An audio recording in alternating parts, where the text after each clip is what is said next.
Halo semua, kenalin aku Dianur Fadila dengan NIM B0222-027. Kenalkan, nama saya Nadila Aning Pramesti dengan NIM B02222053. Analisis sastra profetik dalam Serat Jangka Jayabaya. 1. Pengertian sastra profetik. Sastra profetik adalah sastra yang terlibat dalam sejarah kemanusiaan. Ia tidak mungkin menjadi sastra yang terpencil dari realitas. Akan tetapi, sastra hanya dapat berfungsi sepenuhnya bila ia sanggup memandang realitas dari suatu jarak. Kunto Wijoyo 2005 halaman 8. Selanjutnya, menurut Hadi dalam Wangsi Talaja halaman 1, sastra profetik adalah sastra yang berjiwa transdental dan sufistik karena berangkat dari nilai-nilai ketauhidan, tetapi yang setelah itu juga memiliki semangat kenabian.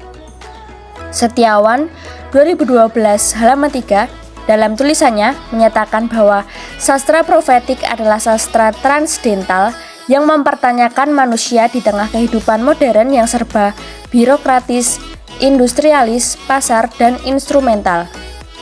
Sastra profetik menghasilkan agar manusia tidak menjadi makhluk satu dimensi, melainkan makhluk lengkap baik jasmani maupun rohani, berakar dari bumi sekaligus menjangkau langit.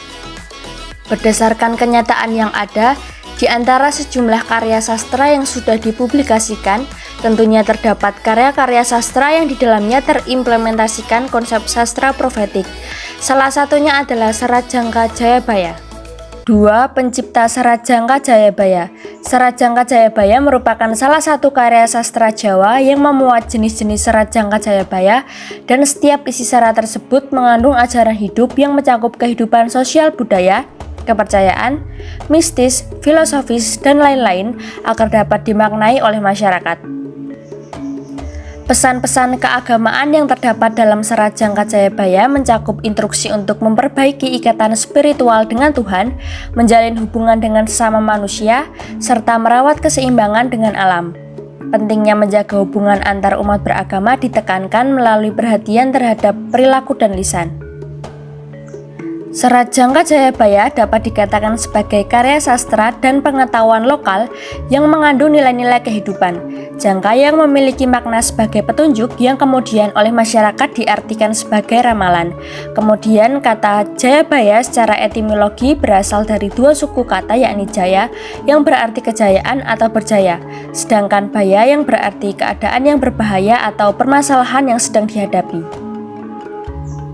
Berdasarkan makna kata yang sudah diuraikan, dapat dipahami bahwa Jayabaya sebagai tokoh utama dalam Serat Jangka Jayabaya dikisahkan sebagai seorang pemimpin sekaligus pencipta dari Serat Jangka Jayabaya tersebut dapat membantu menyelesaikan permasalahan yang dihadapi. Ada yang berpendapat bahwa ramalan Jayabaya bersumber dari sebuah kitab yang ditulis oleh Sunan Giri III atau Sunan Giri Prapen pada tahun 1618 Masehi, yakni pada kitab Musasar. Serat Jangka Jayabaya tertua dan otentik yaitu karangan Pangeran Wijil I atau yang dikenal dengan Pangeran Kadilangu II yang dikarang pada tahun 1741 sampai 1743 Masehi. 3. Suntingan Serat Jangka Jayabaya. A. Suntingan naskah Serat Jayabaya Jangka Sengkala.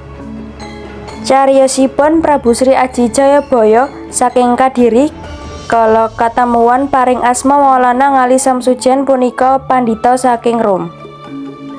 Langkung kurmat Prabu Sri Aji Jayabaya dening Maulana Ngali Samsujen amargi katamuan pandhita linuwih lan misuwur sarta uninga sadaringipun winaroh.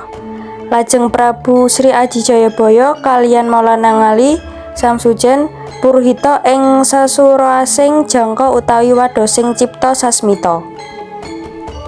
Pungkasipun puruhita lajeng Maulana Ngali Samsujen amadharaken sakataing jangka miturut sasmita. Maulana Ngali Samsujen ngendika yen kala dhateng Nusa Jawi tasih suweng.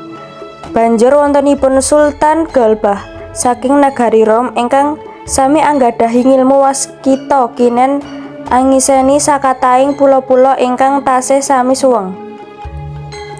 Sultan Galbah lajeng adedawah dhateng patihipun kinen amariksa pulo ingkang dereng kaisi déning manungsa.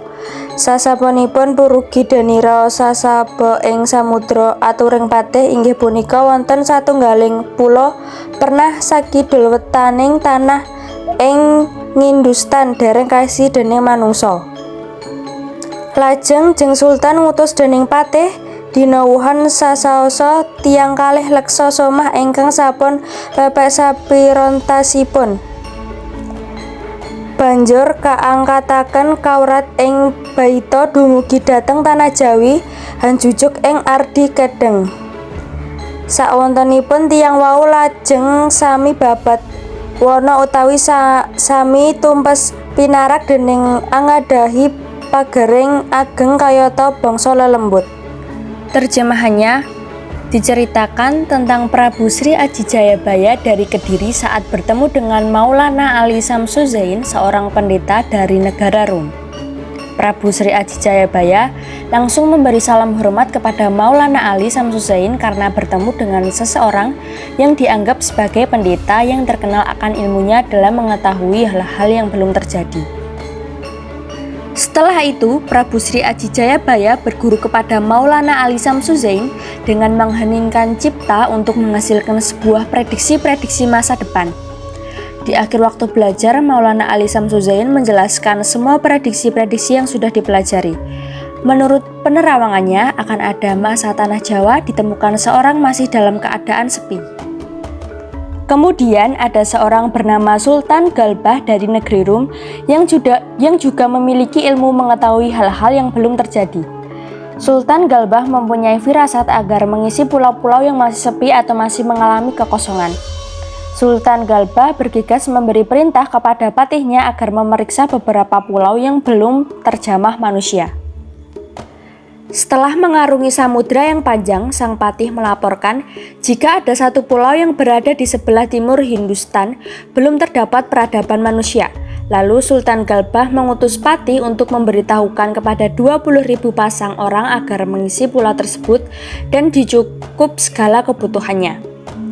Tak lama mereka kemudian berangkat ke tanah Jawa dan tiba di Gunung Kendeng. Kemudian mereka membersihkan pulau tersebut dari lelembut. B. Suntingan naskah serat Jayabaya Jangka Sabda Palon.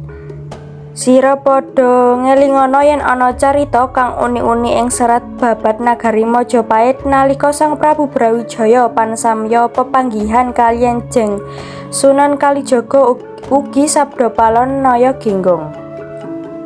Sang Prabu Brawijaya sabdanira aromanis jeneng Sun sapuniki wus ngrasuk agama Rasul ugi nuntun dhateng punakawan Sabda Palon paran arsi sapadha meluwa agama suci. Sabda Palon matur yen kawula boten arsi ngrasuka agama Rasul amargi ratuning Danyang Jawi.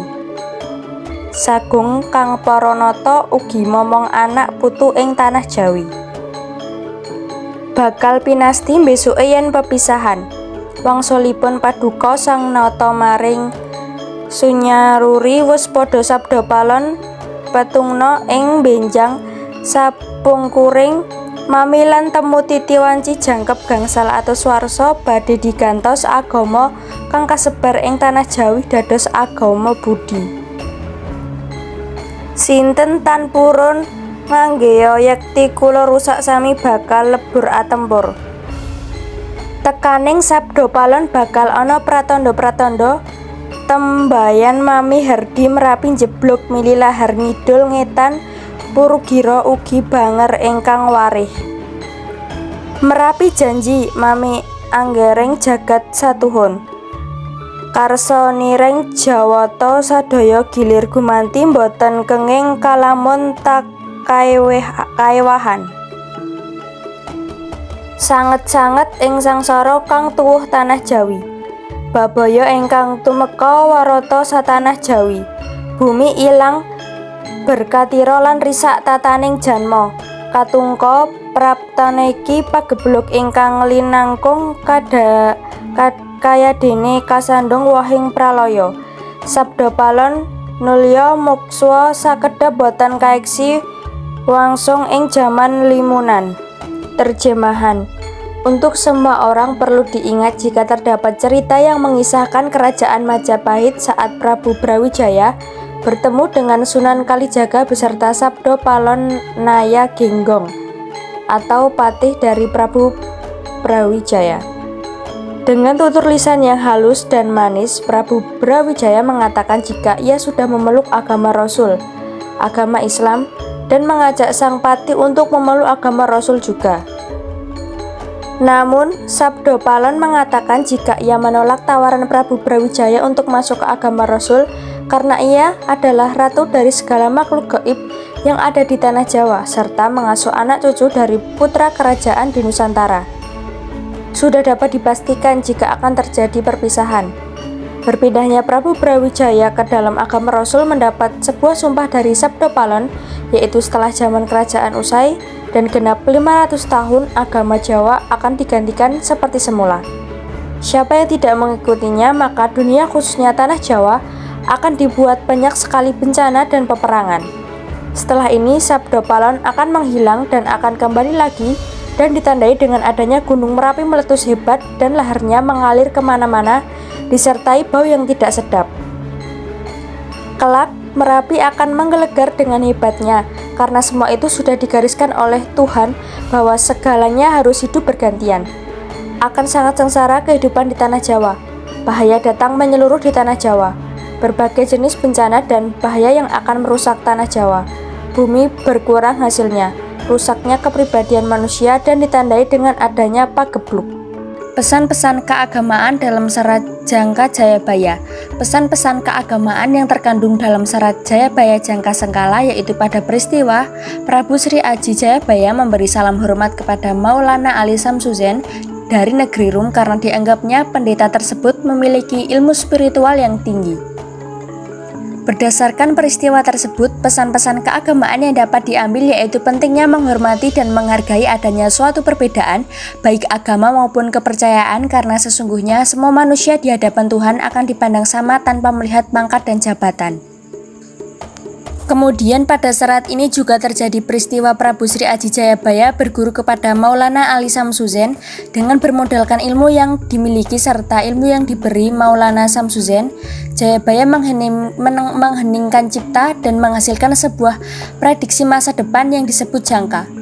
Pada kejadian akulturasi dan enkulturasi ini mencerminkan pesan-pesan keagamaan bahwa pengetahuan lokal seperti ngilmu titen atau wujud pengalaman empirik dan weruh sak durunge winarah atau mengetahui sebelum terjadi merupakan bentuk kebesaran Tuhan.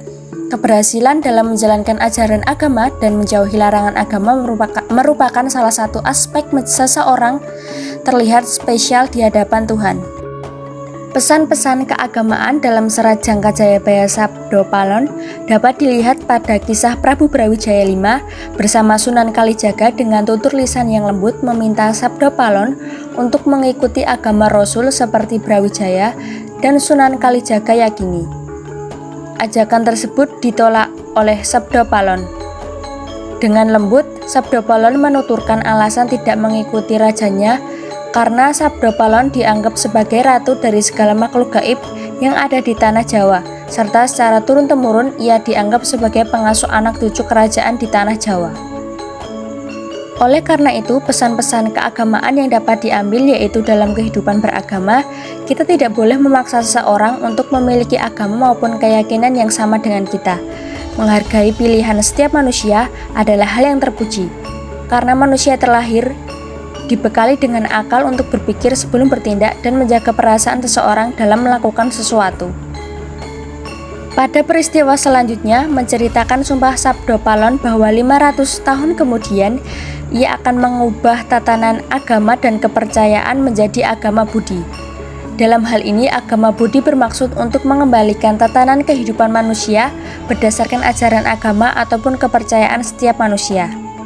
Sebagai contoh, seseorang yang memeluk agama Islam akan kembali pada tatanan agama Islam yang tidak ekstrim dan menyeimbangkan hubungan antara Tuhan, sesama manusia, dan alam. Hal tersebut juga akan berlaku bagi agama dan kepercayaan masing-masing.